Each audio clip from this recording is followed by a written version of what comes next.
Salawat dan salam tidak henti-hentinya kita sampaikan pada junjungan kita Nabi besar Muhammad Sallallahu Alaihi Wasallam, kepada keluarganya, para sahabat, dan para pengikutnya sampai yaumil akhir. Mudah-mudahan kita semua mendapat syafaat dari beliau di akhir nanti. Amin ya rabbal alamin. Selanjutnya khotib tak pesan-pesannya mengajak kepada hadirin sekalian, marilah kita tingkatkan iman dan takwa kita kepada Allah Subhanahu wa Ta'ala, karena dengan berbekal takwa insya Allah kita selamat baik di dunia apalagi di akhirat nanti. Masyaallah muslimin rahimakumullah. Dalam kesempatan khutbah Jumat kali ini, saya mencoba menguraikan pokok bahasan hubungan antara dosa dan bencana. Marilah kita perhatikan dan kita simak firman Allah Subhanahu wa Ta'ala dalam surat An-Nahl ayat 112. Allah Ta'ala fil Qur'anil Karim, wa daraballahu masalan qaryatan kanat aminatan mutma'innah ya'tiha rizquha ragadan min kulli makanin fakafarat bi an'amillah fa'azala Allahu basal jul wal khawf bima kanu yasna'un. Dan Allah Subhanahu wa Ta'ala telah membuat suatu perumpamaan dengan suatu negeri yang dahulunya aman lagi tenteram, rezekinya melimpah ruah dari segenap penjuru, tetapi penduduknya mengingkari nikmat-nikmat Allah. Karena itu Allah merasakan kepada mereka pakaian kelaparan, ketakutan, bencana disebabkan oleh perbuatan mereka. Di ayat yang lain pada surat An-Nur ayat 41, Allah Subhanahu wa Ta'ala berfirman, Zaharal fasadu fil barri wal bahri bima kasabat aydin nasi liyuziqahum ba'dal ladzi 'amilu la'allahum yarji'un.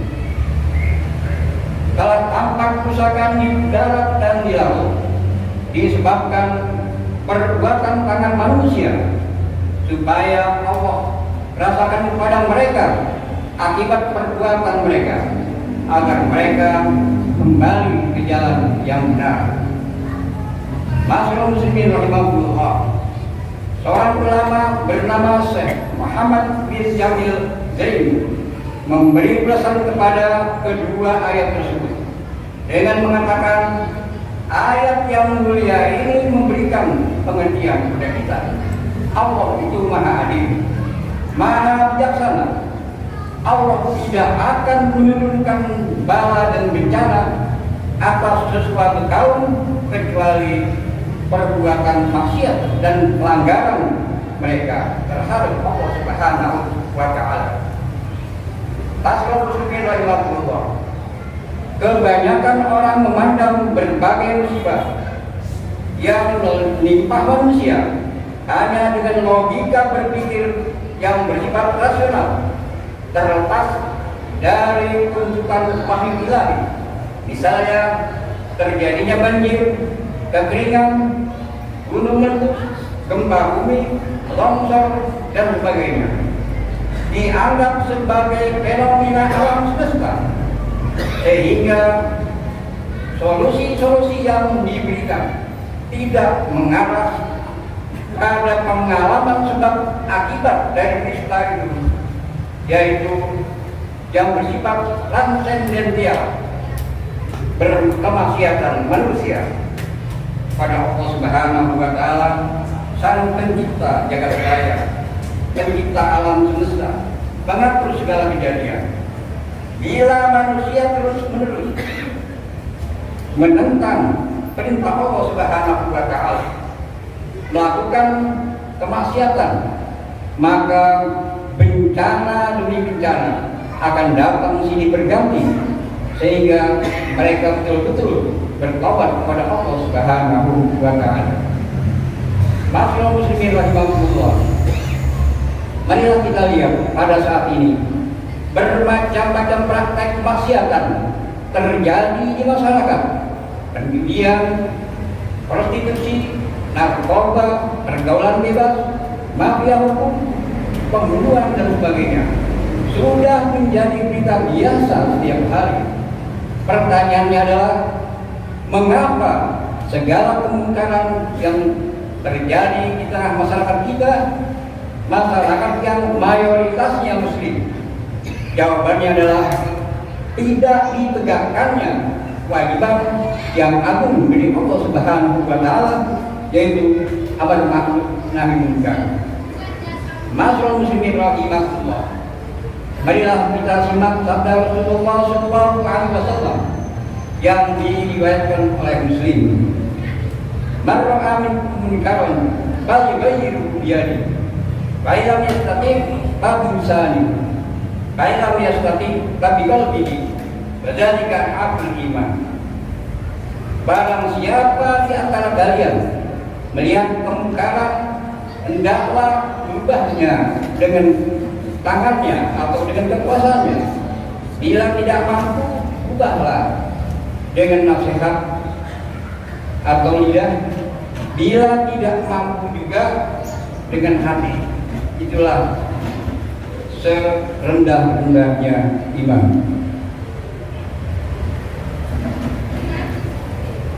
Namun harus disadari bahwa memberantas kemungkaran harus disadari bahwa memberantas kebatilan yang sudah merajalela di masyarakat tidak dapat dilaksanakan oleh individu atau perorangan maupun kelompok. Cara itu tidak efektif, malah menanggung risiko yang lebih besar.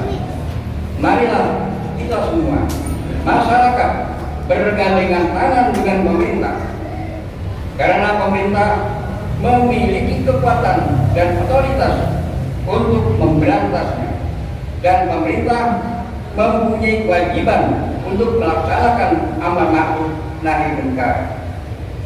Masyaallah muslimin rahimahullah. Apabila kewajiban amar ma'ruf nahi munkar tidak bisa ditegakkan dengan sebaik-baiknya, bahkan membiarkan kemungkaran itu terjadi, maka merajalela sebagai akibatnya Allah Subhanahu wa Ta'ala akan menimpahkan azabnya secara merata pada orang yang melakukannya maupun yang tidak melakukannya. Sebagaimana ditegaskan oleh Rasulullah Sallallahu Alaihi Wasallam yang diriwayatkan oleh At-Tirmidzi. Walladzi nafsi biyadihi ta'muruna bil ma'ruf wa tanhauna 'anil munkar aw yaskan Allahu ayyub'asa 'alaikum iqaban min summa tad'unahu fala yastajibu lakum.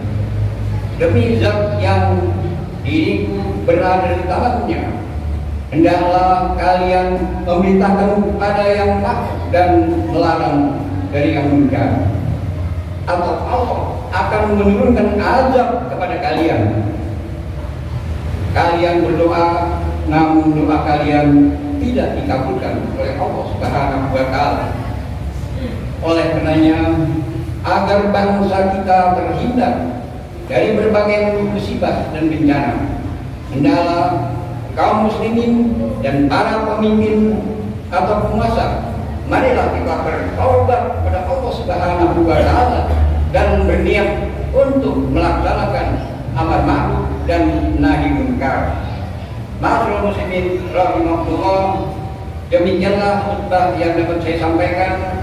Mudah-mudahan menjadi renungan bagi kita agar kita dapat melaksanakan dengan sebaik-baiknya.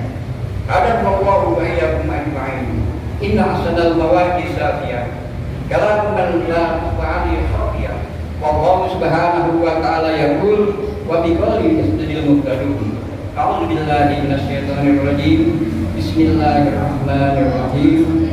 wa in yanasrullahu biturin fala kashifa lahu illa wa yudka fala radda li.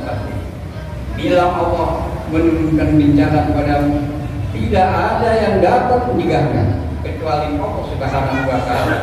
Dan jika Allah menghendaki kebaikan, tidak ada yang dapat menolaknya. Barakallahu li wal bil Qur'anil azim.